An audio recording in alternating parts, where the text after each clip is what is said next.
Jesse, how you doing? My man. Dude, I'm glad that we get to sit down, Yeah, chit-chat.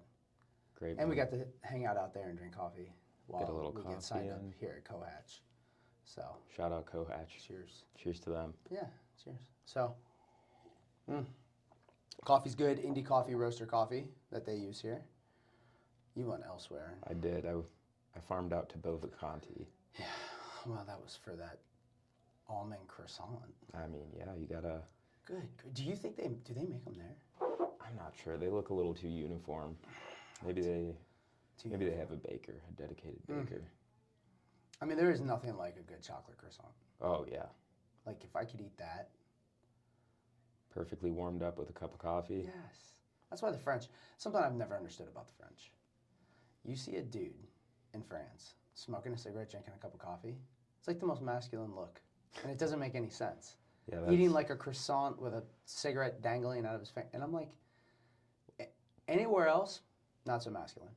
In France, they pull it off. Well, yeah, I mean, Super confused. you have the English breakfast, which is all the Bad tea. sausages, the tomato, Sorry. the eggs, the toast. Sarah's going to beat me. And then you have the French breakfast, Right. which is coffee and a cigarette. That's right. Maybe a croissant if you're Right. feeling hungry. Yeah. And then they're famous for a steak and French fries for dinner. Oh yeah, I mean, I can put my stamp of approval on that. yeah. We're trying to take my daughter for her 18th, when she graduates, senior year. Go to France. Take her to there you go. Paris. Like the whole idea is like the kids get right before they start college. Like we'll Yeah. do a nice summer vacation. My dad made that happen, but he only had one job, and I have 5. So yeah, you have. So I'm like, I don't know how many. Like one of them's gonna have to go third world. It's gonna. Yeah, I was gonna say it's gonna be like Paris, and then New York City, and then Chicago, Mexico City. and then it'll be like, hey, we're going over to Fisher's for That's the right. day. That's right. Yeah. Best case scenario, Sarasota. Yeah. So, well, listen. I definitely wanted to have you on, chat about your experience. You've done a good job, leaving active duty, finding employment, Yeah. staying at a place, finishing education. So you definitely have like a journey that's worth sharing. And the whole idea behind our podcast is just making sure that right now there's probably service members that are 12 months out. Mm-hmm. Right? We've both been there. Yeah. You're like, oh boy, what am I doing? And you're in that weird spot where you're like, I still have a job to do, whatever your military job is, but also I'm not going to have this job in 12 months. Everybody knows it. How do I finish strong in the military and also set myself and my family up for success on the outside? So I'm sure throughout this you'll have tips and tricks on things that you did so that people can execute. But first, where are you from? So originally I'm from Cleveland, Ohio, born and raised. I stayed there until I graduated college. I did my undergrad at the Cleveland State University. Okay. Yep. Right. That the is unnecessary, but that's Cleveland fine. State University. I love how Notre Dame, everything in Notre Dame is the business school, the law school, right? It's like such a. Doesn't Ohio State say something like that? Is that what you're doing? Why, you're picking on Ohio State. Good for even you. Even though I'm a Buckeyes fan when it comes to football and right. all that, I mean, but not everybody can make good decisions relative to their sports teams, but that's fine. No, I mean, Day's doing a good job. The little known fact about Cleveland State University, they have been undefeated in football since 1964. Is that because they don't have a team? We're not going to go down that road, but they are undefeated. They're undefeated. So hold on. So birth to I don't think I realized that. So you were in the same city. Yeah, so I grew up in years. technically Lakewood, Ohio. So it's the first city right outside of Cleveland, to the west. Okay. And yeah, I grew up there. Went to college in Cleveland. Did the whole 9 yards, and then middle school, did you play sports? Yeah, so I had a very failed foray into basketball in middle school. 6th grade rolled around. I realized I probably was not going to make it into the NBA. No, it took me until 9th grade. Yeah, I mean, we all have to come to our realizations. You were a quick learner compared to me. Yeah. Nice. And then I played soccer from 5 years old until my sophomore year in high school. So you were a soccer kid most of the time? Yeah, most of the time. Okay. And I know that we've talked about it. Did you ever play St. Ignatius? All boys Catholic school? They played our varsity team on soccer. Okay. And they were scary good. Well, they have nothing else to do. Yeah. I mean, my boys play them in rugby. Yeah. Saint Ignatius and Saint Edwards are dynasties. My little boy has a Saint Ignatius rugby shirt that he wears around. Oh, yeah. Yeah, he's finally growing into it. He got it 2 years ago when he was 3. So it's a beautiful campus right there in downtown Cleveland. Like, it's really cool to have like that kind of presence right there in downtown Cleveland. Yeah, and it's right next to Ohio City, which for the unfamiliar is like it's like an old neighborhood that has all kinds of stuff, including the West Side Market, which is like it's a really cool old style market where there's stalls with vendors, and I think it might be the biggest one east of the Mississippi, or it's huge. Though, yeah. Yeah. Well, it is a cute. I mean, Cleveland doesn't. I mean, at one time it got a lot of love. Yeah. Thankfully, Cleveland, whatever. Yeah. Basketball, everybody's a fan. Despite relocating to Indianapolis, I'm a huge Cleveland advocate. Even for football. I mean, I think nobody cares except for when you talk about the football team. Like, no existence in this life is perfect, and as a Clevelander, your burden to bear is being a Browns fan. Yes, I do think that's a thing. Oh, it is. Yeah. No, I mean, so few people remember that Bill Belichick was their coach. With Nick Saban. I know.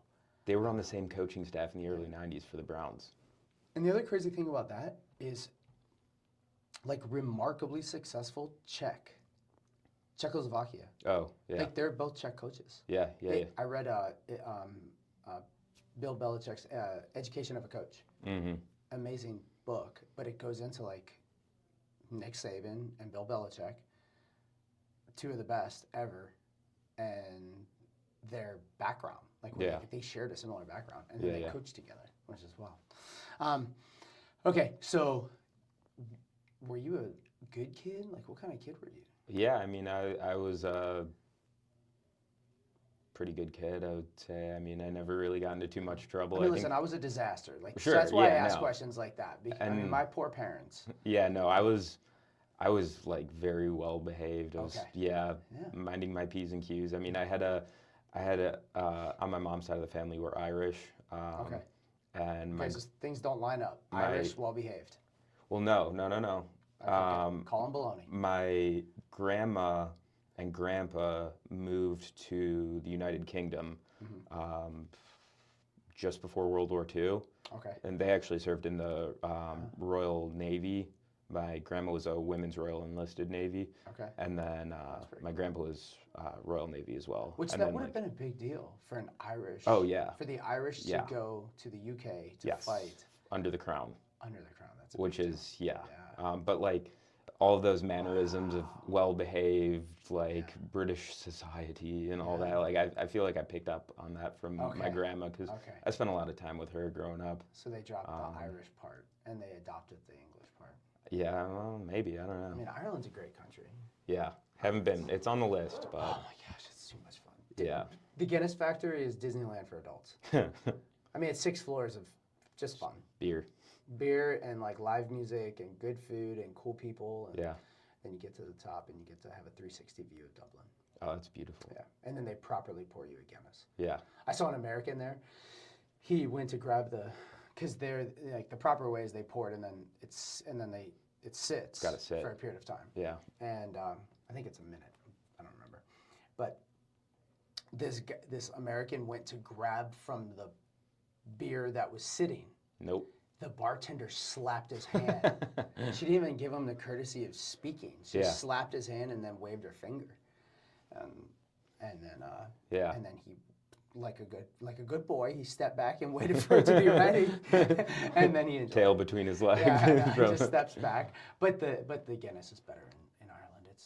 It really is. It's a special thing when you're in a pub in Ireland drinking a Guinness downstairs. I mean, everything just lines up. It feels right, you know. Yeah.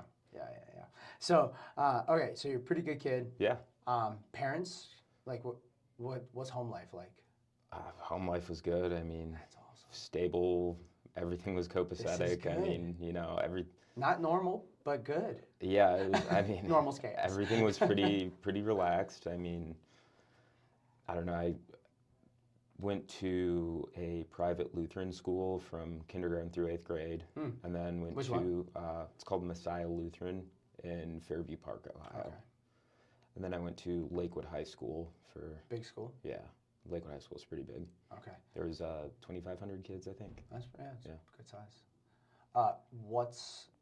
When does military start entering your mind? So it's funny you bring that up. I mean, Almost obviously INvets, but I know the coincidence. but bringing it up right after I mentioned high school, because when I was in my senior year of high school, about to graduate, I was like, college seems like this huge thing. I don't know what I want to do. I want to give myself some time. I think I'm going to go ahead and enlist right now, which is funny saying that college is this big thing when the alternative is I'm going to volunteer to serve the country, Right. which I would argue is probably a bigger thing than college. Yeah, my right? son feels the same way. Yeah, I understand. But I mean, it's a good route to give yourself time to figure yourself out, right? Because I mean, who at 17, 18 years old really knows what they want to do? I know. You know? It's like, on one respect, I totally agree. It's like, who? And then on another, it's like, what is this school system for? Like, what? Yeah. Like, what are we doing if like you hit 12 years of education, and then we still don't know. Yeah. But then I'm not a psychologist. Like, I don't know Right. whether we should or shouldn't. But it does seem like the vast majority of humanity that I speak to, they when they're graduating, I work like as a strength coach over there. Yeah. And they don't know. Well, And they're like, well, I'll go to college to figure it out. I'm like, well, that's kind of an That's an expensive expensive proposal, right? Unless it's free or whatever. Right. But then the military, and I have said, like, I know you kids, you know, I know, like, in the environment where my sons are, you know, going into the military isn't being encouraged by any of the parents. And that's like a debate that I kind of carry as to why. Yeah. But giving them that time to serve, like to have a purpose, like serve your country, like make it 4 years. Just do 4 years. Yeah. Do 4 years. Work out some wrinkles in your life, because we all got them. Work out some, and then you've served. And now when you go to have like an opinion about the United States of America, you've actually like given a little bit of flesh for it. Yeah. You got skin in the game. And some people have given way more than that. Yeah. Right? So like now you're a part of that brotherhood, sisterhood that has given some. So I'm massive encouragement. I'm currently working through this with my senior in high school. So Yeah. You know, hearing you say the same thing, yeah, I mean, now you're obviously fast forward, Yeah. but him feeling the exact same way as you as it sounds like you felt. Right. And I just didn't know what I wanted to do. So I was like, I'm going to go ahead and enlist. And I told my parents, they were both like, no, you have to go to college first. Okay. My dad, he was actually an Army veteran as well. Okay. So he was like, nope, you gotta do college first. What's Kvasnicka? Kvasnicka is Yeah, it's Czech. Do you say Kvasnicka? So Kvasnicka. you do add that K. You say every letter. Oh my goodness, Dan and I have been a disaster from day one. Yeah. Okay, and it's Czech. Yeah, also. so the surname is Czech. I have on my dad's side Czech and Latvian. Okay. Yeah.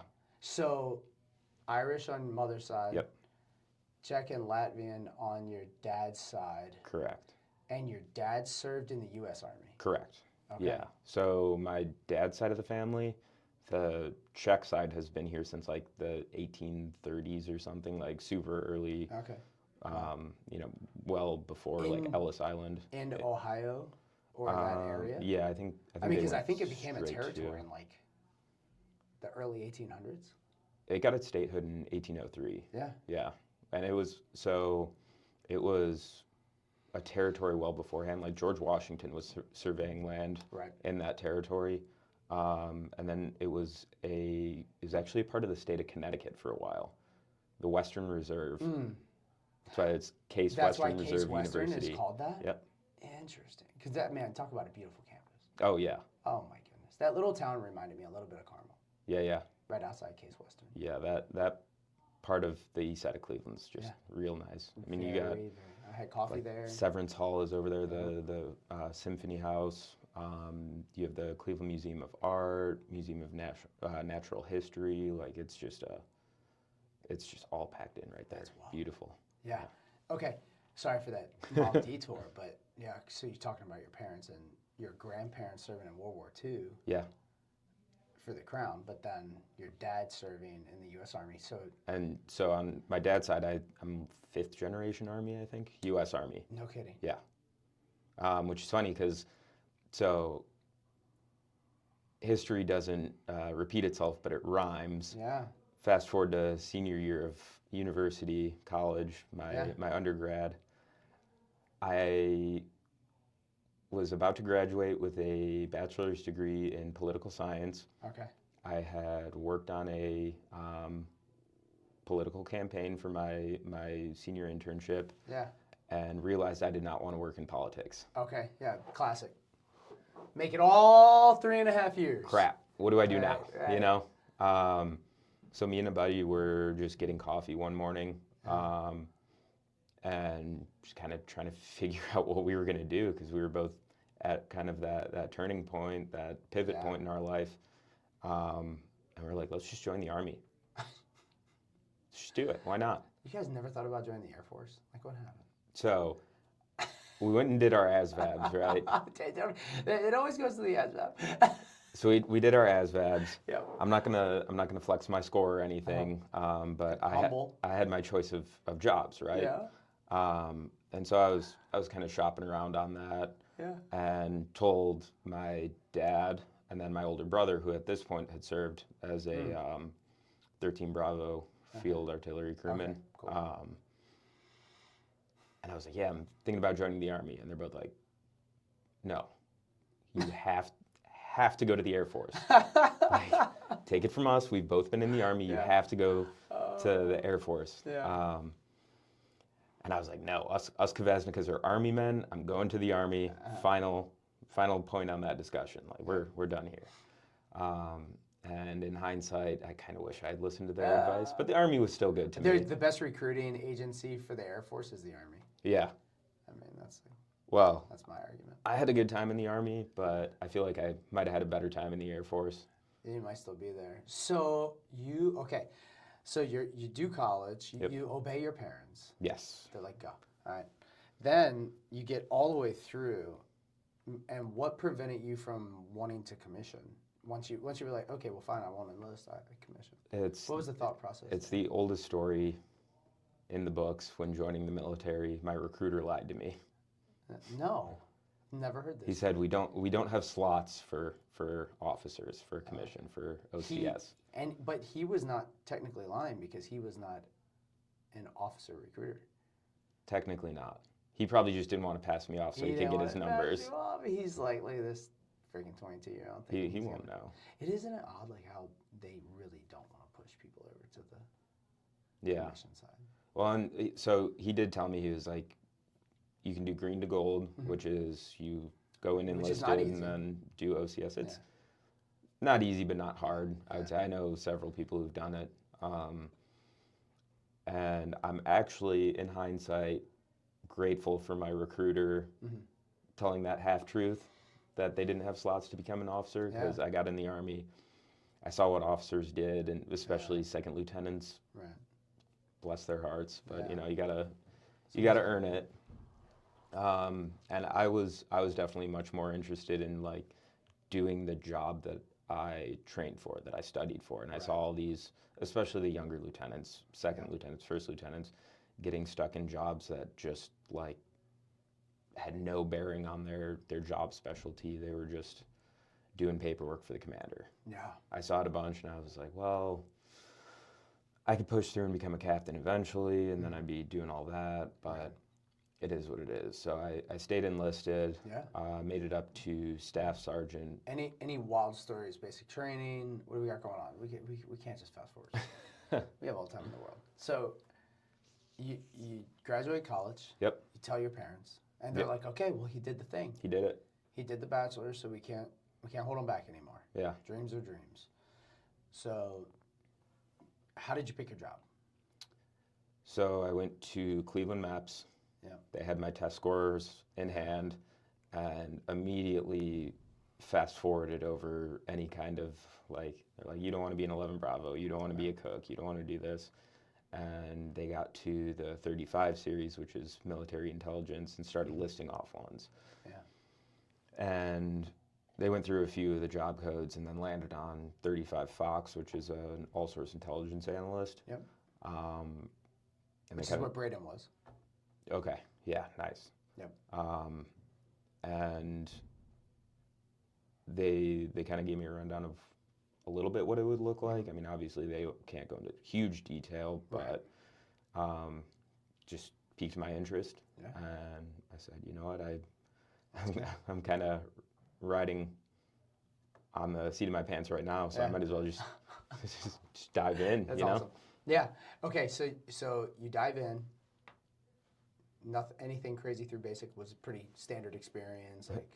So I went to Fort Sill, Oklahoma, which is they say it's the Tahiti of the Midwest. It's very beautiful. Oh, wow. Yeah. I've never heard that. It's amazing. First one.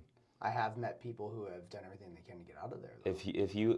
If you're wondering where you should go on vacation, you should go to Lawton, Oklahoma. It's stunning beaches, pristine view. So no, it is. So that's where you got stationed? For basic training. Which really doesn't matter, right? I mean, you're only there for a little bit. Few months, and you're in lockdown anyways. You know, I mean, you're locked in with your. What year was this? 2017. Okay, so 2017, you're in Oklahoma for basic training. Yeah. From Cleveland. Yes, and the one wild story we had was, it's Oklahoma, right? So there's going to be storms in the summertime. Mm-hmm. We're leaving the dining facility after dinner. Some wall tornado. And storms brewing. You could see it. And our drill sergeant, she kind of hesitated a little bit to see if we could make it back in time or not, and then decided to just send it. We're going to go. Yeah. We get out of the dining facility, down the short little access road, turn left, and immediately there's just a wall of water, hail, wind, lightning, everything. Lightning struck probably 50 yards away from us, hit a little transformer on a power pole. Yeah, perfect. Little fireball. And we see the first little, they call them spaceships, but it's the battalion buildings, or whatever field artillery calls it. I forget. Find the first one and just go and shelter in there. And some random company was nice enough to house us for the duration of the storm. We're all just sitting there in our PTs, soaked to the bone. Right. It was messy, but it was a. But other than that, everything was pretty as you expected. As you would expect. Get yelled at a little bit, do some exercises. Right. Yeah. Yeah, do the thing. I found Air Force. So I don't know if you've recently read, but the Air Force is tightening up their basic training. Oh, really? More physically demanding. So they'll actually PT every day. Oh, wow. They weren't? Yeah. That's correct. Yeah. That's wild. We PT'd at most 4 times a week. Usually it was 3. And that drove me, I was like on the verge of losing my mind. How do you get away with that? What do you mean? Well, we're not really a combat force. Well, no. I mean, but... so you only have there's only so many jobs in the Air Force that require like actual physical. I mean, it's the military. That's the argument, right? Well, like, that's what Hegseth is now pushing, like physical discipline right, and like that's right. But there for a while, like 2017, 2018, there was a conversation like, do our teen people really need to like do all this physical stuff? So it was an interesting conversation that was being had.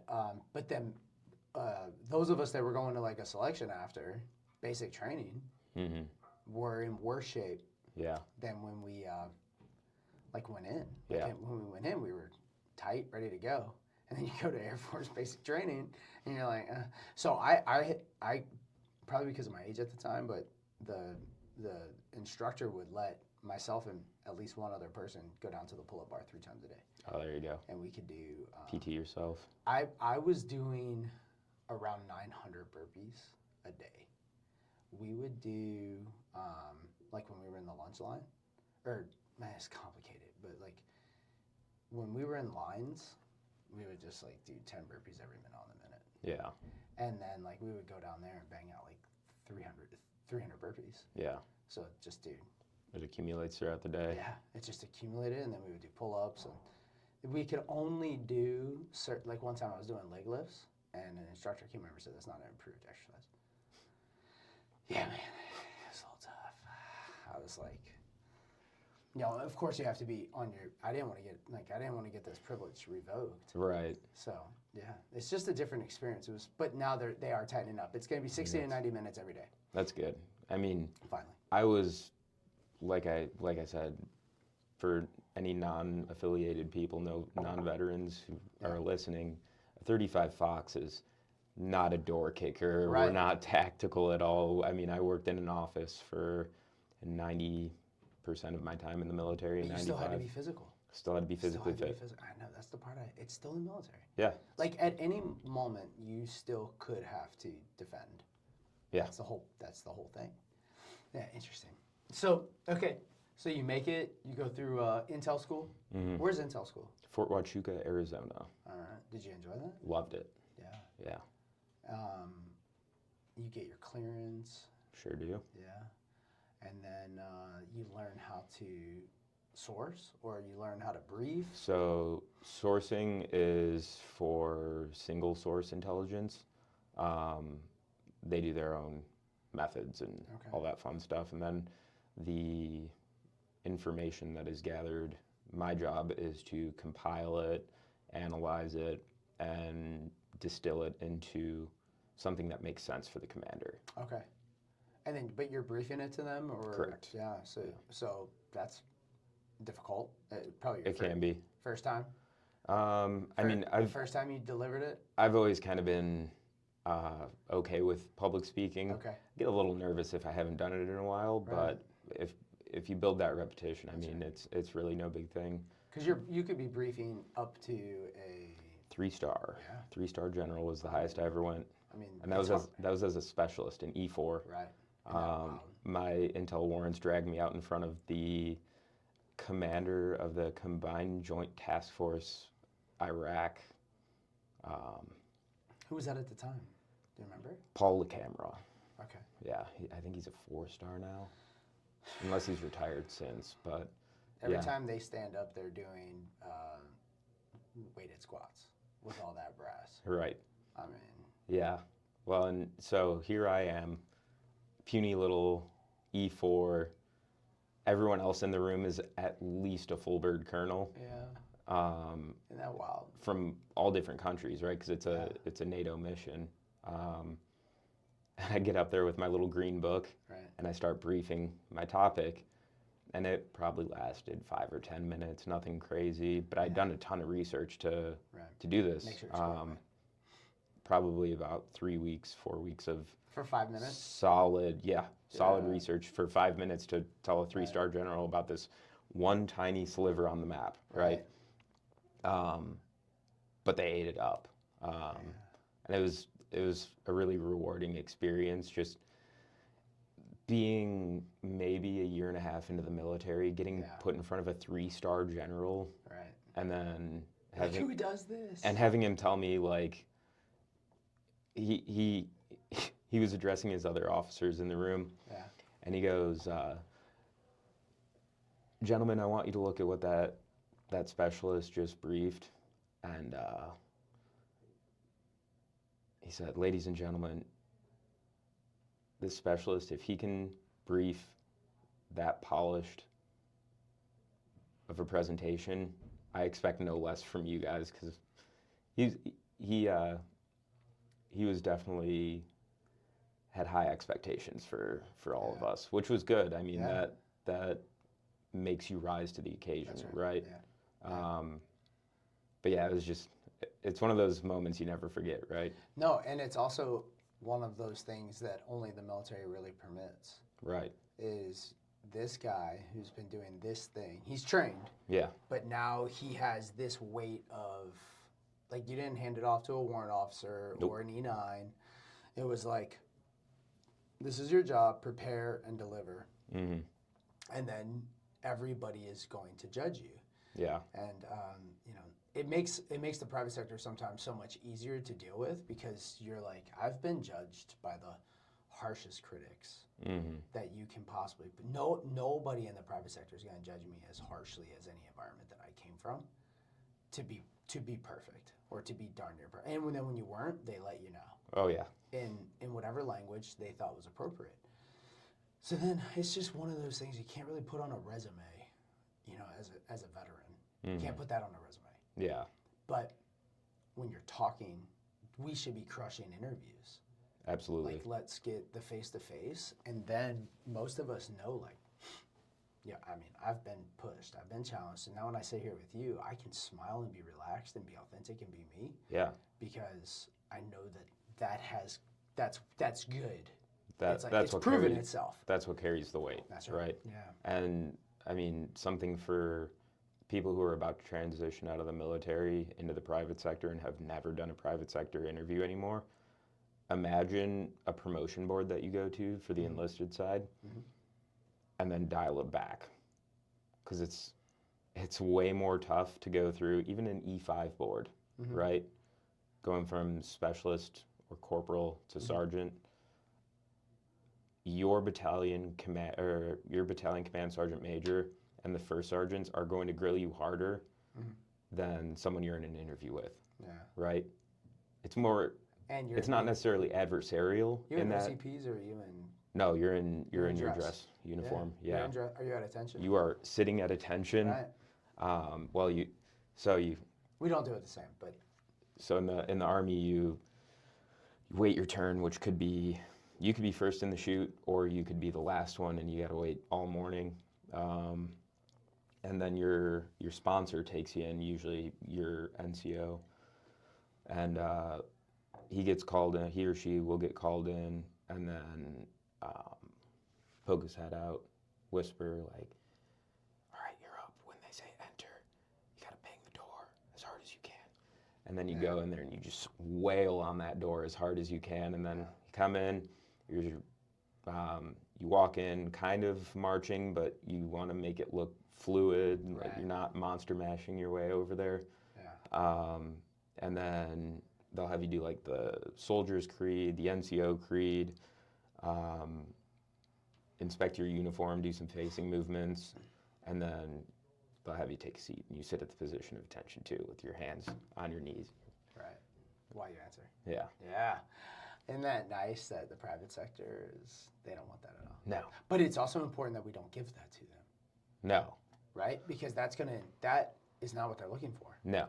And whatever, like that, depending on the environment specifically, would be a turnoff. Sure.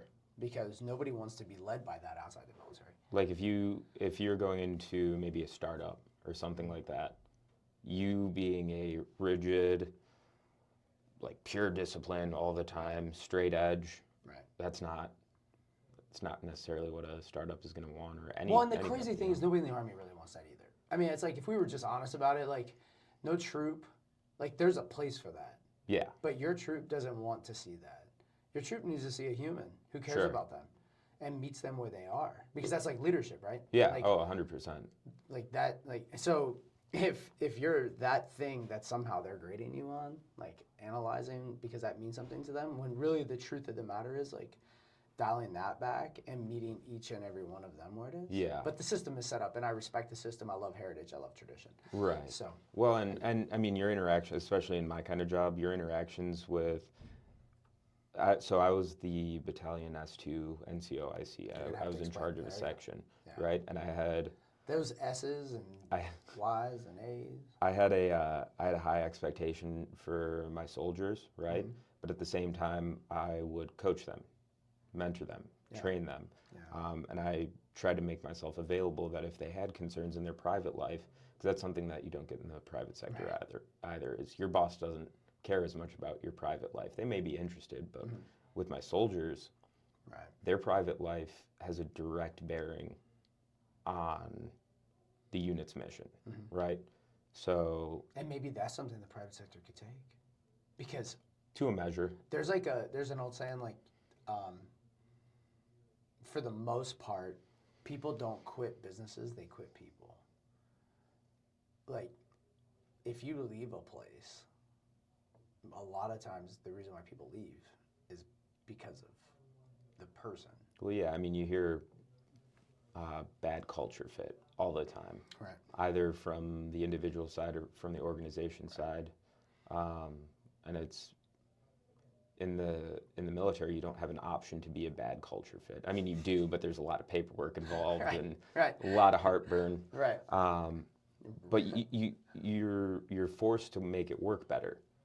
Like you are placed with people for 1 to 3 years, and you have to figure out how to make it work. Yeah. You don't have the option of just saying, nope, here's my 2 weeks, I'm done here. Right. No, you have to persevere, push through.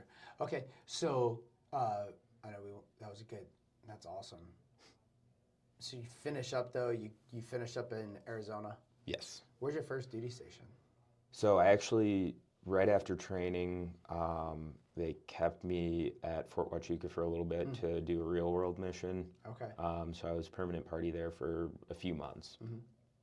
Great experience, loved that. And then I went on to Fort Campbell. Okay. I'm in the 101st Airborne Division, Air Assault. I do love, man, when I run around Fort Campbell, I'm like, oh yeah, you know? Oh it's yeah, like, it motivates you. It does. I'm running, and it's like corny, and I love that. Oh yeah. I totally, you know, you've got all of that legacy. Yeah. Of the Army at Campbell. Yeah. And it might be corny, but I still remember every word to the 101st Airborne Division song. That's not corny at all. I totally respect it. Yeah. Totally respect it. Yeah, because it's like a part of who you are. Yeah. Like for a period of time, like it shapes you. Yeah. So at the 101st, sorry, not the 101st, at Campbell, so what are you mostly doing? So you're stateside. I was on brigade staff as an intelligence analyst and then an intelligence sergeant. And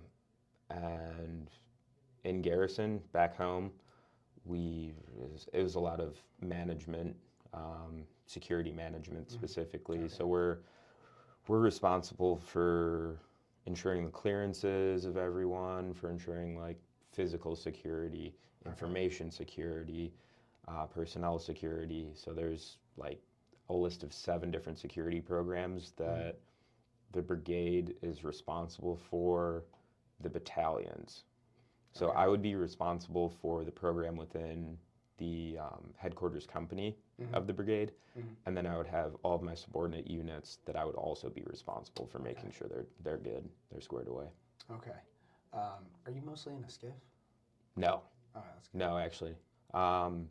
There was still some because there's always going to be an intelligence mission, right?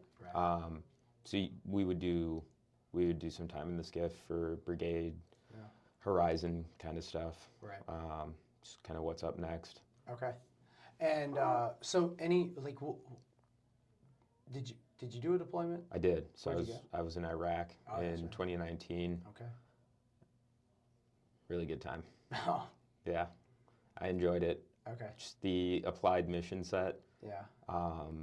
The in-depth analysis of trying to figure out an insurgency, because at that point we're fighting ISIS, right? Yeah. We're working with several different partner forces, just trying to get rid of ISIS, you know, and applying an analytical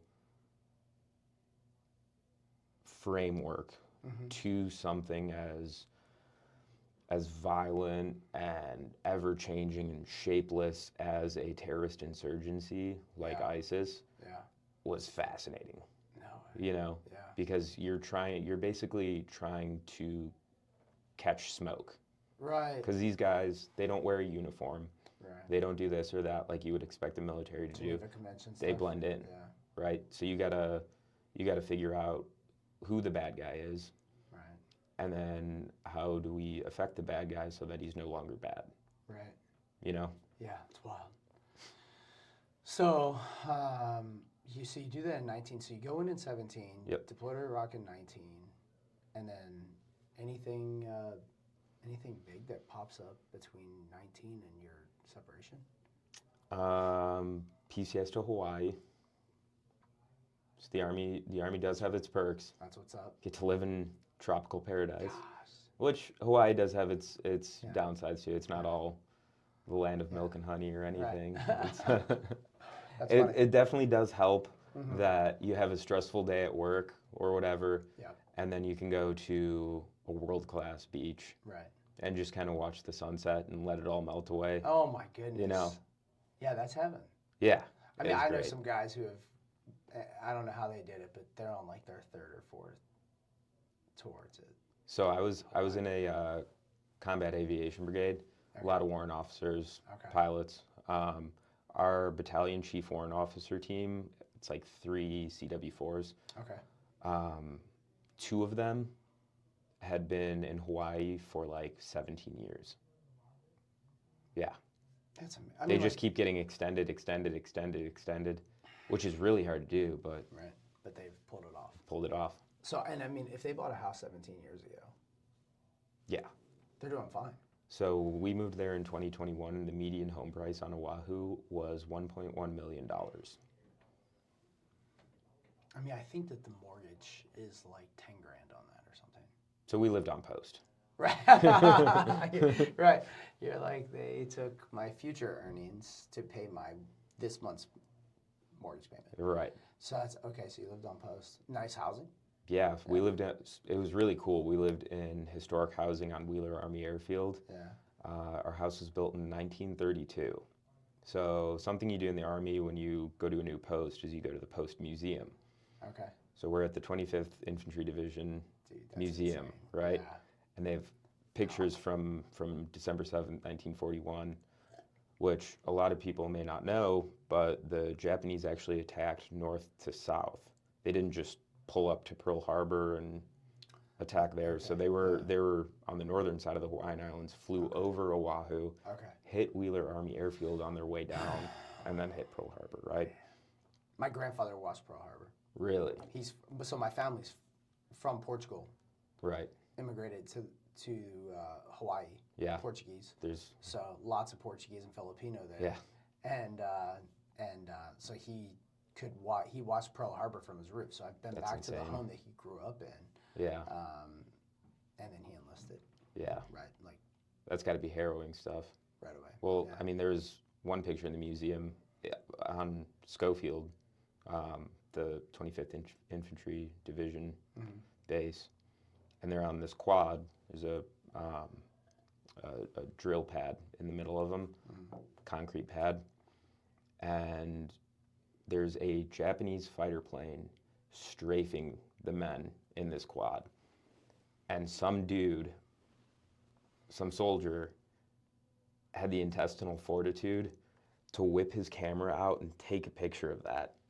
I don't know why, but that's always stuck with me. It's just like insane. But historic housing, going through the museum, Wheeler Army Airfield gets hit too. There's this one aerial picture where you can see the hangar that is now the gym on post, billowing smoke out of it. And then if you look a little bit to the bottom of the picture, there's our house right there. Dude, that's wild. So it's so cool just seeing a picture from... And it was only 9 years old at the time. Yeah. Boy, that thing aged. Well, too. Yeah. Yeah, we loved our house. Yeah. That's how Offutt, I don't know if it's more common, but Offutt Air Base is, they have, the gym is the hangar. Yeah, yeah. And it's enormous. Oh, yeah. It's like 3.5, like it's so big, it's only like 3 and some change laps and a mile. Really? Indoor. That's nice. All indoor. Yeah. So they have basketball courts, indoor soccer field. Like it's wild. Yeah. Yeah, those hangars being converted to gyms. So I'm kind of a big fan. Big fan of that one. Okay. So yeah, that's it. That's what I got while I was in. Yeah. I needed to have a nice gym. There was no crazy duty station. And I think, I mean, Hawaii was a pretty good time. Spent our time out there, still working the military intelligence thing, and then started going down different avenues of what I wanted to do in the military. Is that where you like figured out, okay, hey, I'm punching out? Yeah. This is being nice. Yeah. But So So that's 21. Yeah, what's that time frame look like? So right around, I would say 20 through 22, I was looking at different options in the military of what I wanted to do, because garrison life for a 35 Fox can be extremely boring. Okay. And I just wasn't feeling it, right? Okay. I was like, there's no way I can do another 15, 16 years of this. Right. So I was looking at different avenues, kind of more high op tempo units that have a different real world mission set. Yeah. And I would always take that to my wife and say, hey, do you think you could be a spouse to someone in this unit? Yeah. Right. Okay, so when did you get married? So little love story time. Yeah. I went on my first date with my now wife 2 weeks before I went to basic training. Oh my goodness. Yeah. So she's from Cleveland. Right. So on our second date, I said, hey, do you want to be my girlfriend? And she goes, well, maybe next time. Like, this is our second date. And I was like, no. You don't understand. There's no second time. Next time is going to be months from now. Basic training. If ever. I am going to the Army, right? What a close. And she was like, okay. Bless her heart. I mean, she's been such a trooper through the whole military thing, but she was just immediately so just like, down for it, right? So we did the whole letter writing thing throughout basic training. Oh, that's true love. And then she, despite having only met my mom twice, flew from Cleveland to Fort Sill, Oklahoma to come to my basic training graduation. How nice was that? That was great.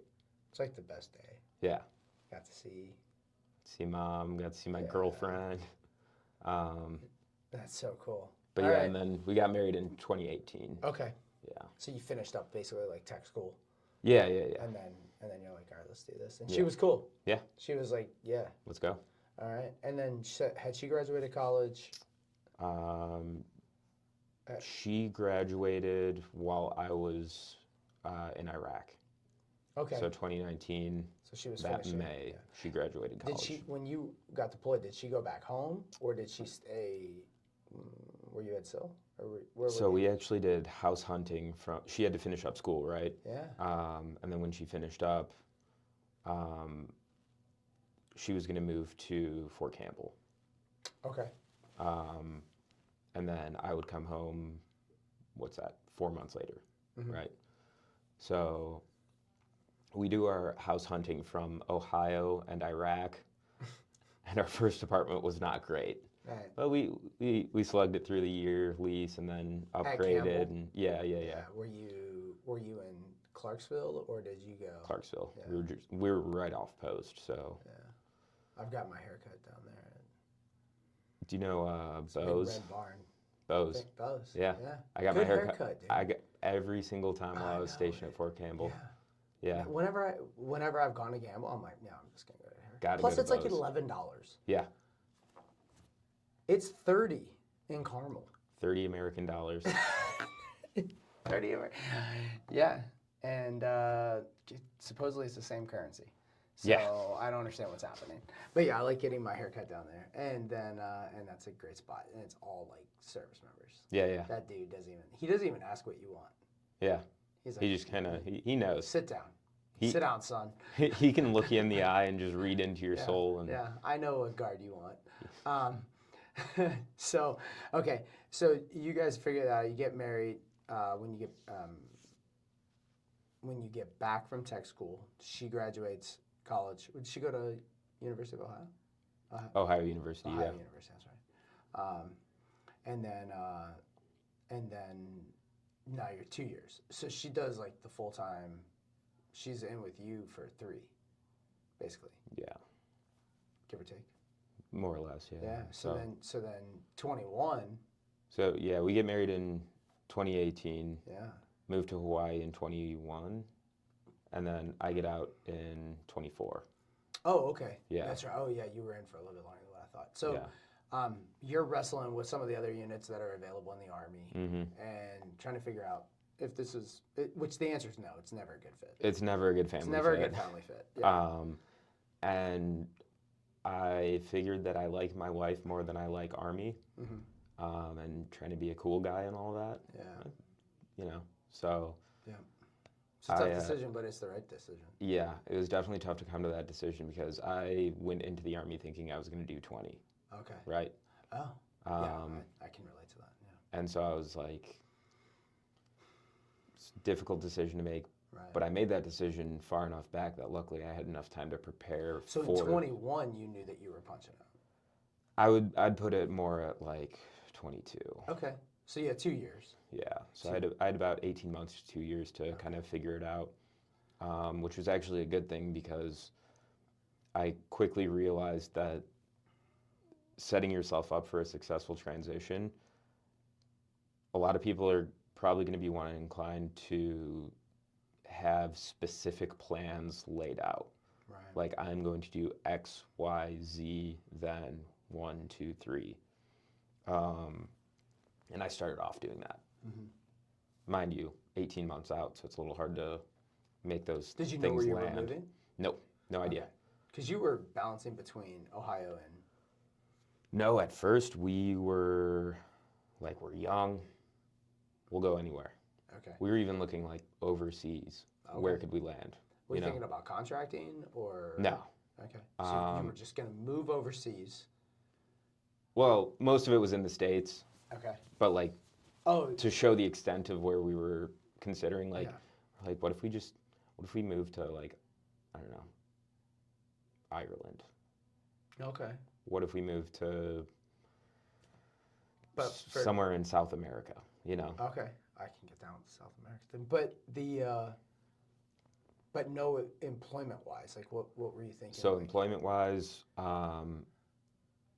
I wasn't 100% sure what I wanted to do at this point. Yeah.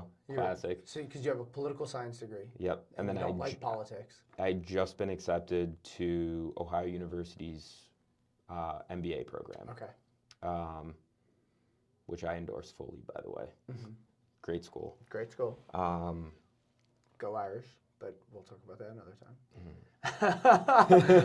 Okay, so you, so how did that enter the calculus? Like how that kind of fits in is, a lot, right? I'm looking at it from the point of view that I want to marry what I've done in the military with more personal interests, and that kind of centers on like business analytics.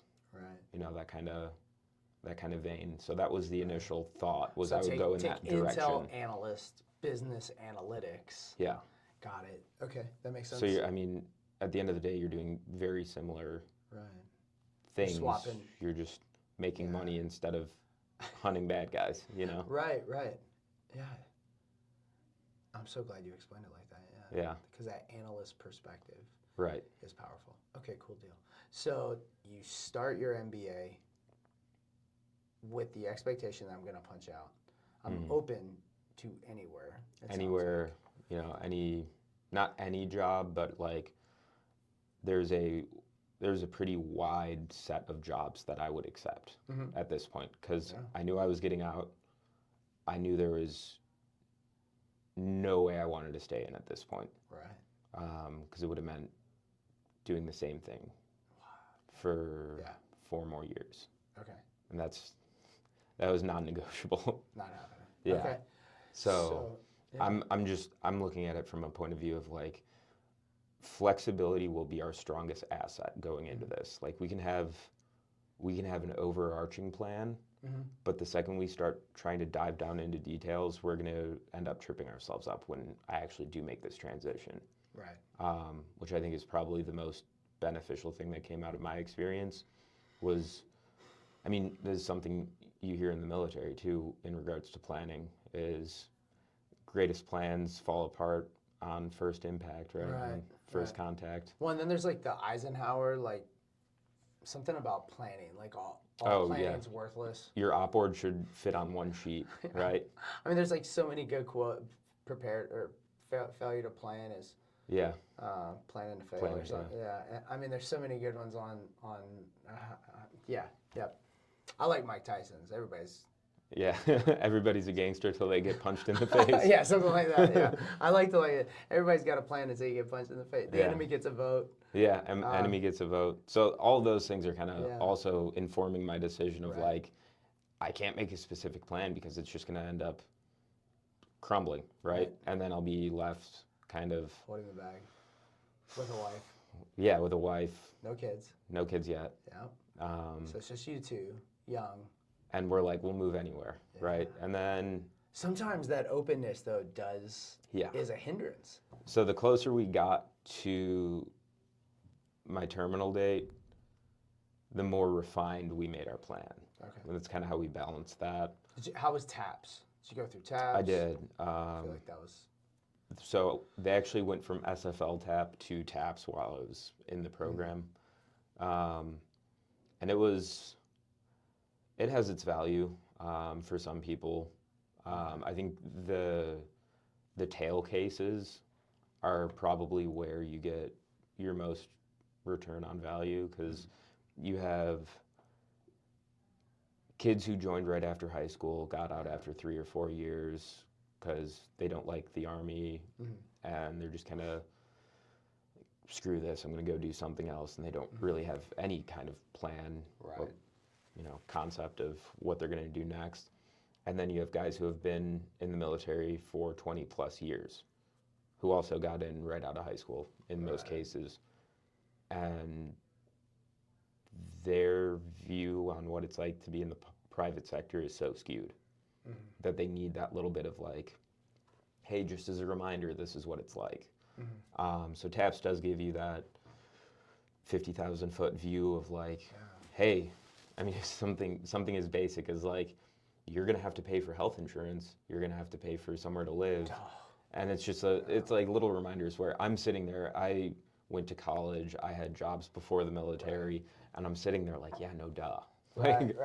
I know that I'm gonna get taxed on more. Yeah. The downside to that though is like, there's also this wild expectation of like how much you should earn when you punch out. Yeah. Like the equations don't match. No, it's a completely different set of rules financially. Like, I mean, when I was in the Army, I could cover all my expenses and then just have plenty of money to be like, well, whatever. Right. Just indisciplined spending. It's wild when you think about like, how much does that only getting taxed on base pay impact your monthly budget? Tremendously. I mean, like half your pay is not taxed. Yeah. Which is wild. And a gift. Yeah. But like when you transition over to the private sector, it's like, okay, got to remember this, and I might have to humble myself a little bit, right? Which I think that might play a role in your story. Yeah. So it's a little bit. Yeah. I don't think you had to humble yourself because you didn't do 20. Yeah. It's harder. The longer you're in, the harder. Yeah. Because there's this expectation, there's this demand of who you are. Well, and then there's this other. So spending time in that transitionary period, you realize that there is this whole environment of transition specialists, advocates, however you want to call it. And a lot of them have bad info. Like, just flat out. I follow a few on social media that are valuable and good and like have proven that there is a path to success on the outside after you're in the military, right? But then there's a bunch who will be like, oh, you were a battalion commander, command sergeant major. Put CEO on your resume. Right. When you're translating it over to civilian. Right. And it's like, no, absolutely do not do that. Yeah. Because by no means were you a CEO. Like, as a staff sergeant, over the intelligence section in my battalion, people were telling me to put like area manager, which means something completely different in the civilian world. Yeah. Like an area, like a regional manager, an area manager means, I have all this that I'm responsible for across a geographic space. Yeah. And it's everything. But I'm in charge of one specific function of a battalion. That's not. So the best advice that I heard was, say exactly what you were, Mm-hmm. and then use common terms to describe what that means. Mm-hmm. And I've had success with that. Which is good. I mean, this civilianizing the resume thing and altering how we speak. Mm-hmm. My position so from where I've been sitting for 2 years, is really the onus does fall a little bit on the talent acquisition or recruiter. Mm-hmm. And I know they're very busy, but I had done that job before joining the military, so I know okay, well, I know what this looks like to read a resume, and you know what you're looking for. So because you don't understand a term doesn't mean that you say, because of my ignorance, that person doesn't deserve a shot. So how do you get around that? And that's where I enjoy what INvets does in the fight, because I can make recommendations to a corporation, say, okay, what we need is a mole. Yeah. I'm going to run assets, all right? And my mole is going to be a veteran who is inside of an organization that can speak to the population of military service. Yeah. And that talent equity, and my position is any veteran resume should come through and it should touch that mole's hand. And then the mole should be able to give advice. Now, you're putting a lot of power in one person, but right now we're putting a ton of power in an HR team or a talent acquisition team. Yeah. That is not their fault, but they are not spun up. No. And I need somebody that is. Yeah. So at least this gives a veteran a leg up, where they don't have to. Or even just a fighting chance. Right. You know? Well, by a leg up, exactly, it's a level playing field. Yeah. They don't have to put CEO. They can put brigade commander, and then or talk about what that means in the bullet points. And what you're looking for, what I've seen sometimes on, we use our EPRs or OPRs for bullets on resumes. Yeah. And then it's managed $5 million in assets across X, geographical space with these many combatant commands. Okay. Don't say that. Super confusing. Let's not do that. Well, you can take that same idea. That's right. And then translate it into something meaningful for someone just picking. If someone picked it up off the street, you dropped it out of your briefcase and someone picked it up, could they make sense of that? Yeah, and the way that they would do it is tailor it to the job requirement, job description, and then we're kind of done. And there are a lot of you can use personal resources, but you can also use Teal AI, which is a great we use that for helping service members with their resumes. Yeah. And then also using LinkedIn. Oh yeah. And ChatGPT to take the job requirements, what you have, and then merging that. How do we do that? There is an art to it. Yeah. But I also need somebody on the inside across multiple spectrums, and that's been the biggest help for us, for the service member, is being able to do that. But you realize that you're going to punch out. You've given yourself time. You've gone through TAPS. You're going through TAPS. Yeah. While you're doing that, you're also doing your MBA. Correct. So you got to accept it. What was your first semester, or what year? Spring semester 23. 23. Yeah. Okay. So it carried over past my transition. I graduated December of 24. Okay. Yeah. So you start workloads going down. Yes. So I actually got very lucky. Also with the transition, I was privy to our inbounds list of personnel, and I saw one of my buddies from Fort Campbell. Okay. And basically it was had him come on over. So one of the privileges of my job was I was close in with the battalion staff as well. Yeah. And so I went to my battalion command sergeant major, and I was like, "Hey, Sergeant Major, I saw one of my friends from Campbell on the inbounds list. I deployed with him. I know him, kind of advocated for him. We need to grab him as soon as he gets on island, because he's going to be my replacement." Yeah. And there was a little bit of consternation just because there was a pretty wide overlap. I think there was 8 months where we were both kind of in the seat. So technically you were overstaffed. Yes. Right. Nobody likes that. Nobody likes that, but we kind of sweetened the pie with brigade above us. Did you do skill bridge? No, I did not do ScaleBridge. Okay. But I was able to take my foot off the gas a little bit in my last 8 months, just because I had get him trained up, and then and it tapered off, right? So you do the left seat, right seat, and it was a very elongated one because of the time we had, but. And that freed you up to understand accounting. Accounting? I don't know. I don't know. That was our first semester, first class, and I was like, that was like if I think that was my second semester. Second or third semester, I had accounting for executives, which was my first one. And I remember my first assignment, I hated it. Did you do, well, we had this thing called Pioneer. I don't know, man. It's like a full budget sheet. We did. And then as you plug in, it tells you if you're right or not. That's the only Oh, really? Well, that was nice. Yeah, that was I guess. Well, because then you have to figure out. It's like you're at 0% when you start. Yeah. And then as you put correct answers in, it goes up. I see. But like if you put a wrong answer in, it doesn't go up. Grade doesn't go up, so you're sitting there and just racking your brain trying to figure out where the mistake is. So we got kind of thrown to the sharks. Okay. My instructor was like, I'll teach you everything, and then you have to balance this spreadsheet. How much fun was that? Oh, it sucked. Were you still in? And that's yeah. Oh, yeah. So my first assignment. Did you go to finance? You walked over to finance, and you're like, I got nothing. But so I do my first assignment, and I'm like, this sucks. This is terrible. And then I was like, wow, I'm not giving it a fair shake. So I do my second assignment. I'm like, this kind of makes sense. I like this. And then by the third assignment, I was like, yeah, this is great. All this is doing is like matching figures across the way and making sure everything lines up. As long as you got the right figures along the way. Yeah. Yeah, that's the whole. This is great. It's just solving a puzzle, Right.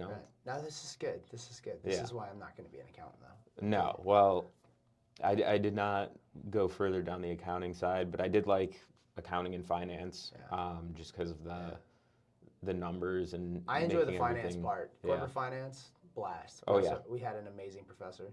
Ours was good too. Yeah. So okay, we should back up just a hair. How did you choose Miami of Ohio? I'm sorry. Sorry. I know. Sorry. No. Ohio University. Ohio. Well, I mean, honestly, it was a big influence was my wife doing her undergrad at Ohio University. Gotcha. But I just kind of shopped around different universities, and I had to start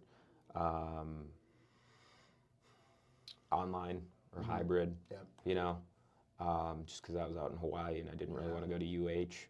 Considering we were going to move, Right. At BAH, though. That'd be pretty crazy. That would have been crazy. But we wanted to get out of Hawaii at that point. You get island fever pretty bad. $4,500 a month in BH, still starving. Oh yeah, ramen noodles. Right. three square meals a day. Square meal. Right, actually, until they break up in the boiled water. So that was the big end. Just curious, and then applying. How was that? Difficult, remote. Remote? No, they were very flexible with all the requirements for applying and going through the application process and like doing interviews and stuff to get in. And then also like in shopping around and knowing that I had to do it remote or hybrid, I wanted to make sure that the program that I got into was worth it, right? You're right. So I'm looking at rankings. I'm looking at all this and. Ohio University kind of satisfied a lot of boxes for me. So. Did you have to take the GRE or a GMAT or anything? I did not. Yeah, that's good. Yeah. So you that's how you choose there. I just want to make sure I understood that. Yeah. And then you're through service. When do you start thinking where you're gonna live? Like when do you realize like I'm not moving to Ireland? So when 18 months to 2 years out, we're thinking everywhere. And then my wife's side of the family, there's a lot of old folks. My side of the family, my dad's health is not doing great, right? So we start dialing in our perspective and land on the Great Lakes region. Okay. So we're looking at Cleveland, obviously, and just going back home. Columbus, going to the little bigger town down the road. We're looking at Indianapolis, Detroit, Chicago, Milwaukee. And I actually met Dana Lesko at an event out in Hawaii. Went home that night and was like, I really think we should go to Indianapolis, just because of what I had seen with INvets. I also met, and no shade to these other organizations, but there was a couple other similar INvets ones for different states. I won't even name the states, but they did not put as good of a foot forward as INvets did. For the state, or like confidence that we would be able to be of some assistance? The latter. Okay. So the other ones, it kind of felt, it didn't feel as solid, kind of paper thin a little bit. Whereas with INvets, I felt like there was a much higher degree of care given to the soon-to-be veteran. There's a lot more engagement. Like Dana and I were shooting messages back and forth almost on the daily, right? Yeah. And he was sending me job requisitions and all this kind of stuff, like from day dot, you know. Whereas it took weeks to hear from the other ones, and even then, so it you was did just kind sign of like, up, but it didn't go anywhere. Yeah, it would be like, you had the same support. here's a couple jobs, you know. Every few days you get like 2 jobs that maybe you know, Right. Maybe are relevant, maybe are not. Yeah. Yeah. And then with INvets, it was just like, there's a lot more support. There's a lot more variety of jobs and quantity, frankly, too. I mean, anything from, I've seen like Wendy's crew member. Yes, you have. clear up to like director of HR. Right. Right. Yeah. You know. Yeah. So it's so true. it's for everyone. You know. Yeah. Well, and we help so many. I mean, we're helping National Guardsmen that are 19 years old. Yeah. That like high school, military, you know, learn their job, come back home, need job. Yeah. Need full-time employment because they're National Guard. Yeah. To an 06. Yeah. Right. And then everything in between, which is wild. Yeah. That's a wild group. The only barrier of entry is that now we need you to be within 5 years of your ETS. Outside of that, we help the veteran and the spouse. Like, it's wild. So that's good to hear, of course. And then, so how much time did you have from when you met Dana to when you ETS? It was a decent amount of time. Okay. Probably between 6 and 12 months, I'd say. Yeah. Definitely. But that's right in line with what you're looking for, though. Yeah. Okay. And so during that time, you two were texting. You're getting opportunities. Yep. You're like, all right, probably going to be in Indy. I remember reading our little CRM, and it was like between Cleveland and Indy, just depends on opportunity. It's basically like the major note that we had for you. Yeah. And for us, that's like game time because the state's supporting us to support them. Yeah. And so then it's like, okay, well, let's make sure if this guy's open and he's talented, let's make sure we find a good opportunity for him. Yeah. So during that time, you're getting opportunities from Dana. What happens, like, as you get, I mean, do you have stress during this time? Like, are you starting to, like... Bundles of it. When does the stress kick in? I mean, pretty much as soon as that conversation between my wife and I happened of, I'm getting out. Okay. And that's 22. Yeah. Okay. So we're talking 2 years of... relative anxiety.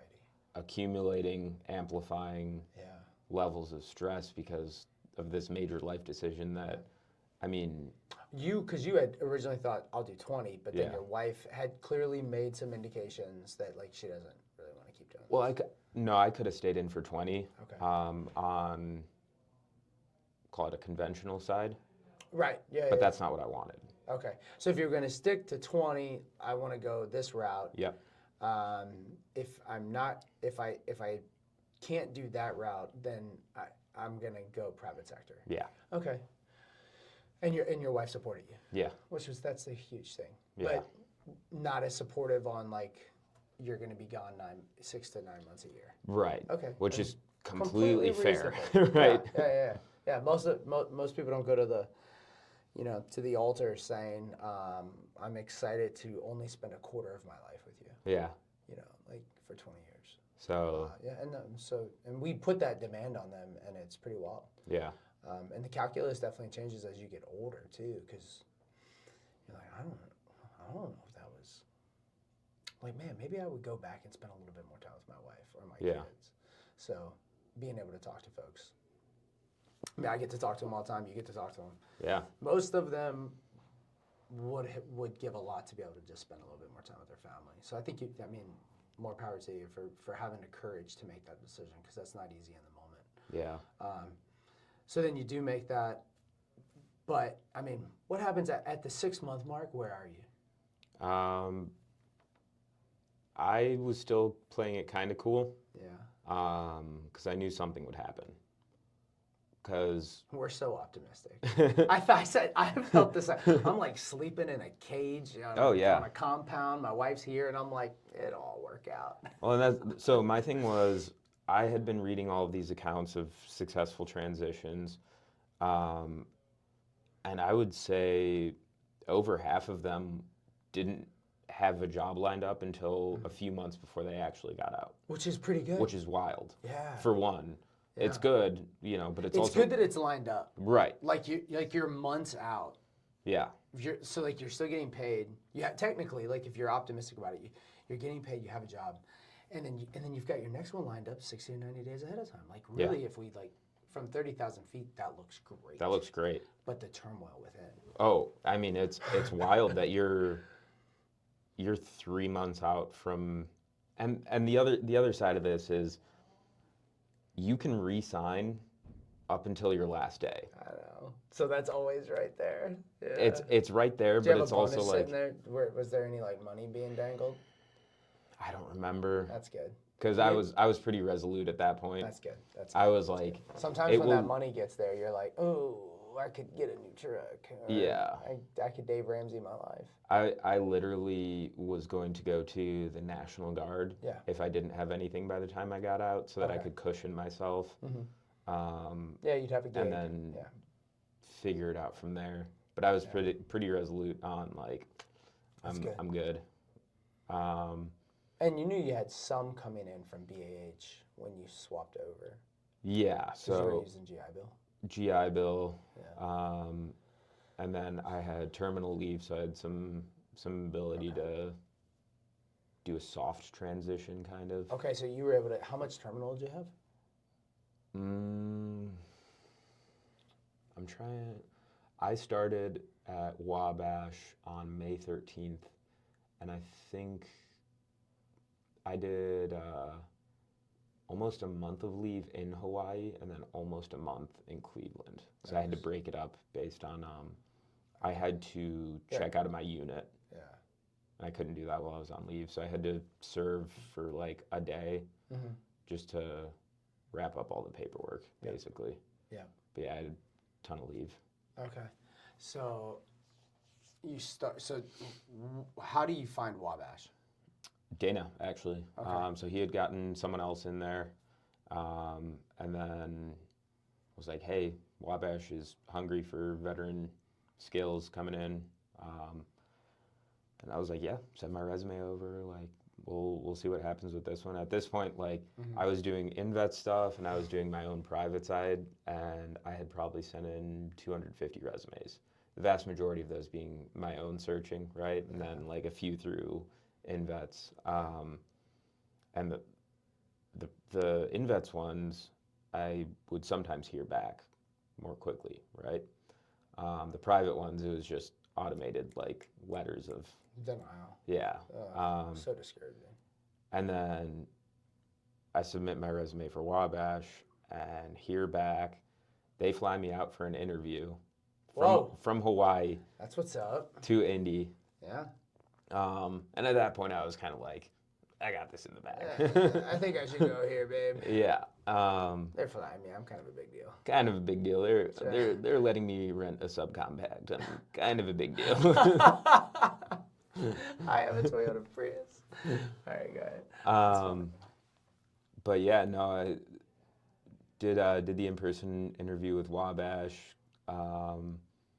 Was really drawn to the problem-solving aspect of manufacturing. Because I'm a manager, production supervisor, so I have a handful of teams that do different aspects on the plant floor, right? Yeah. They have different slices of the pie to make the final product, which is semi-truck trailers. Okay. And yeah, just the problem-solving aspect of it and analyzing, analysis, Right. it all wraps up, Yeah. just analyzing the state of the business, the state of the plant floor, and just making everything mesh as best as possible so that we're delivering the best product we can and doing it in a cost-effective manner. Right. How does somebody determine whether you're productive on that in that environment or not? So we have a lot of like KPIs, different measures of safety, quality, delivery. Like I talk to people all the time, and they're like, "Well, I improved the productivity of my line." How are they doing that? How are they verifying that they're, other than just saying it? Like, what makes a manager, a production supervisor, better than another? A lot of it boils down to leadership, right? So how you lead your team, but to ask the proof of it, it's going to be historical data. Okay. So you can see that a certain area has ran a certain way for the past however long you want, 6 months. But you probably look longer than that just to establish a trend. And then seasonal variability could be within 6 months. Yeah. But over a year. Over a year, 2 years. And then you have new leadership come in, and then you follow that trend line, and then are they plus or minus within a certain benchmark of previous performance, taking into account seasonality and all that. Okay. But yeah, it's been good so far. Yeah. And you get hired in May of 24? I start in May of 24. Started May of 24, so PCS over here. Yep. And then you still had how much time left on your MBA? So I graduated December of 24, so just a few months left. Okay. So, yeah. But basically, like, did you do summer semester, or was it just yeah. for fall? Yeah, okay. yeah, So summer, fall semester, newly moved, new position. What was it like balancing? It was a lot. Yeah. I mean, just straight up, it was a lot. Plus, we didn't have our household goods for quite a while. Okay. I would have been really happy about that. I always joke with my wife, like, we should just burn it all and start over. Well, but I can appreciate minimalism. minimalism. Yeah. But when you have to go to the IKEA to buy a couch for your dog so she feels like she has somewhere to lay during the day. Oh. I thought you were gonna say a spatula, like. Well, we did all that. Yeah. Just to stock our kitchen. And then we're sleeping on two. But your dog has a bed? Yeah, she has a bed, but like during the day she has to sit on a couch. I mean, oh, that's she's an Italian You're Greyhound. Obviously a very good dog owner. You've heard of Italian Greyhounds before? Didn't you say they're small? They're tiny. Tiny, yeah. So you got regular sized Greyhounds, Whippets, Italian Greyhounds, right? And they're Velcro lap dog. They're very big on affection and napping and cozy. Not for me. I want a big black lab. It's like, let's go do some bird hunting. No, if it's not 75 degrees, no wind, no clouds, she will not. Well, if there's any wind, the dog's gonna fly away. Oh yeah. Right. Okay. So you're balancing these things, and it is difficult. Yeah. What do you think you did to help ensure some level of success? Honestly, I think a lot of it has to do with just forward momentum, just keeping it going, keeping your head down, putting the next step in front of the other. I mean, a lot of the times you can run into a roadblock and let it trip you up. not recover from it, start despairing about all that kind of stuff. But if you keep plugging along through it, and keep the momentum that you have out of service, right? Because you do leave with a good amount of momentum. I mean, being in the military, you are at your most disciplined in your entire life, period. Yeah. Physical, mental, professional discipline, all at the most that you're probably ever going to be, to be frank. Ride that momentum.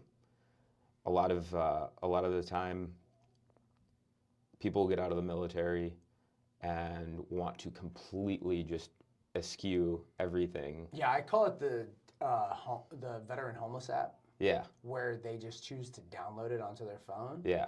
And then they let it all go. Yeah. Like they let the beard's in, everything is gone, and it's like, well, that's cool, but the private sector doesn't have to think it's cool. Yeah. So it's like, if you want to go entrepreneur, then more power to you. Sure. But like if you're trying to conform to this corporate environment and you want to get paid, then like you stay buttoned up. Keep that discipline. Yeah. Keep that discipline that all of us at one time were very proud of. Do the same thing that made you successful in the military in the private sector. Mm-hmm. Like keep all of those habits that made you successful in the military. Yeah. Keep doing those. And that's one of the biggest things where people feel lost. I think once they get out, like you hear a lot of the time if you looked at your day, habits. Yeah. What would you say are top 3, top 5 that like you've kept? Getting enough sleep. That's honestly a big one. Yeah. Working out all the time. Making sure that I have enough time in my day for all the tasks that I need to complete, and putting them on, a calendar basically. You do? Oh yeah. Prioritize? Yeah. That's good. You got to do time and prioritization of like, you have your plan of the day basically, right? Yeah. I have a top hat that, figuratively speaking, I have a bunch of cut pieces of paper that have scribbled down assignments that need to be done, and I throw it in the top hat, I shake it up, and I just reach in and I grab it, and I'm like, oh, it looks like I'm doing this right now. And then that one's done. Yeah. But I value the humans like you and my wife and a bunch of other very successful people that I know that do not operate like that. Yeah. And when I go to help people, I never tell them to do it like I do. Yeah. Because I'm trying to figure out how to get that right there, like we're gonna do these things. Because that is when I was at my best, was like very structured, laid out. Like I know what I'm doing. 4:30 we're up. 6 o'clock we're at the gym. Yeah. And then the day hits from there, and it's like, all right, cool. These things we will do. We used to have 3 meetings a day. We had like a meeting in the morning to discuss like some of the things, and at lunch we had a quick check-in, and then after, when we had a beer together, we would go over the day, and then that was like, it was Groundhog's Day.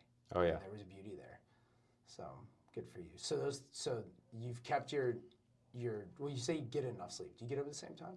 Oh yeah, every morning. You get up at the same time. So presently. Yeah, you have an early one. I have an early one. So living in the Indy area, having to get up to Lafayette every morning. I have to be up at 3:30. That's what's up, dude. So 3:30 I'm up, 4 o'clock I'm out the door, cruising up I-65, which is pretty nice because it's fairly quiet. Are you at that north time. of the detour? Oh, dude, no. That's been the construction they're doing. Mm-hmm. Yeah, no, I have been dealing with that. When I drive down from South Bend. Yes. Yeah. So when I'm coming home, going up I'm fine. Yeah. Coming home, that, what is it, 865 to 465, that ramp's closed. Yeah. So I have to 47 to 421 to whatever, and it's like, it's brutal. Yeah, it's pretty slow. Stop and go. Okay, so that keeps you disciplined though, because you're then in the gym every afternoon. Every afternoon. 5 o'clock, 5:30. 5:30 or 6, depending on what I got to do when I get home. Yeah. Yeah. So you've kept that discipline. Yeah. I think that's probably one of the key aspects, specifically for you. But I think for a lot of veterans, I think that's excellent advice. Don't rest on your laurels. Don't let complacency set in. And you still got to make it work for yourself though too. Like I'm not out here claiming David Goggins or anything like that, where I'm like, who's gonna carry the boats or anything. Like I make my workout work for me. Yeah. I'm not out here running 4 miles every day. Right. Yeah. Oh, good point. Like stuff that I was doing in the military, where at Fort Campbell you have the Air Assault School, and you're expected to run 4 miles in 36 minutes or less. You're expected to ruck 12 miles in 3 hours. And therefore PT for pretty much every unit on Fort Campbell is structured around Air Assault School. So you're running twice a week, distance and then sprints. You're doing a ruck pretty much every week, and then you're sprinkling in some strength training to kind of supplement that in the morning. Okay. I don't run anymore. I hate running. I know you love running, but I hate running. I've never liked distance running. I like doing sprints. Listen, here's the facts. What I really enjoy are long-form podcasts and books. Yeah. And the only way that I can ever justify listening as much as I do throughout like a day is if I run. See, I use my commute for that. Yeah. So I have to. Right. Yeah. So your commute. My commute is not long at all. So that's I wash dishes just to listen to things. I do that too. Yeah. Yeah. But I also do actually love running. I mean, it's a happy place. I do more weightlifting, and then I'll mix in cardio in other ways just to try and stay healthy. And keep that positive. Like it's weird that we say positive mental attitude and like people like kind of push their glasses up at it, but I mean at the same time like doing things to take care of yourself also help ensure better long-term mental health. Oh, 100%. As we leave this thing that we loved. I mean, I think most of us enjoy our time in the military. Yeah. No matter what it was like, almost all of us have enjoyed it and we're proud of it. Yeah. And then we go into this place where it's like, oh no, now you can do almost whatever you want. Yeah. Don't leave those things because that's also going to be one of those aspects that keeps your entire holistic mindset, your body, your spirit, your mind in check, is being able to focus, like you just said. Yeah. Because we dedicate a lot of time and energy to the mental health side. Yeah. And most of the time, you don't see people that are still training hard. Yeah.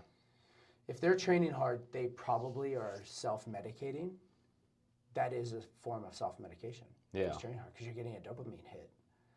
And when you get that dopamine hit, you feel better. Yeah. And then you go home and you give better hugs to your family. Yeah. And then you find a job that you really like. It's an interesting, I don't know the science behind it, but like I see it with veterans on a regular basis. It's 100% the case. So even if it is all the veterans anecdotal. Out there, stay the yeah, it is. I don't know. I mean, maybe a psych would tell me I'm crazy. I should probably sit down with a psych here shortly. Not with a couch in this room. But no, man, that's awesome. Any final things you want to add? Yeah, I guess just for anyone who's about to transition, whether you're coming to Indiana or not, I would recommend coming to Indiana. It's pretty all right. I'm happy to be in. We did not pay for that cup of coffee. I'm happy to be an adopted Hoosier. That's right.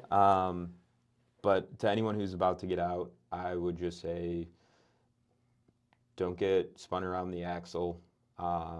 It can be done. It has been done successfully plenty of times. Just listen to those who have done it before. Stay disciplined and just keep a positive mind about it. You'll be good. My man. All right, Kevin. Thanks for the time. Thank you. That was awesome. INvets is a 501c3 nonprofit dedicated to helping transitioning service members and their families find great careers and communities here in Indiana. The way we usually connect with veterans is in-person events. They are assigned to a case manager, which is one of the 5 veteran engagement managers who are located in 5 regions around Indiana. They'll really work hard to connect with them. And then they complete the profile in more detail about the types of careers they want, the skills they have, where they might live, do they have a spouse. So it's a very personal service. And we try to match them with the right career, and we try to match them with the right community. We take our job seriously, understanding that we're not selling somebody a thing, we're helping somebody move into the next phase of their life. That's not lost on us. We are not moving one person, we're moving a whole family, and every member of that family has a different need. We try to have those open discussions about everything. So what we realized was just helping somebody find a job when they get out of the military isn't enough. There's got to be more to it than that, especially if we want to create lifelong Hoosiers. So we started thinking about what can we do outside of helping people find great careers to get them connected to their community. Transition is not transactional, it's transformational. And it's something that we talk with our staff about all the time. We cannot look at transition out of the military as a transaction of leaving one job and going to another. It's a transformational moment in somebody's life, and we hope and believe that should be Indiana. And once they're here, we remind them that we're here for life. So if there's anything that you need once you've gotten here, you're looking for a volunteer opportunity, a way to get involved in your community, or you just need some resources. A thriving job market and low cost of living, plus a wide range of veteran benefits, make Indiana the perfect place for veterans of the United States military to call home. INvets can help you find that home. We're an organization started by veterans to help former service members transition to civilian life in our state. INvets can help you find the community with the career opportunities, housing, schools, and amenities that fit your lifestyle. To learn more about INvets, visit us at invets.org today.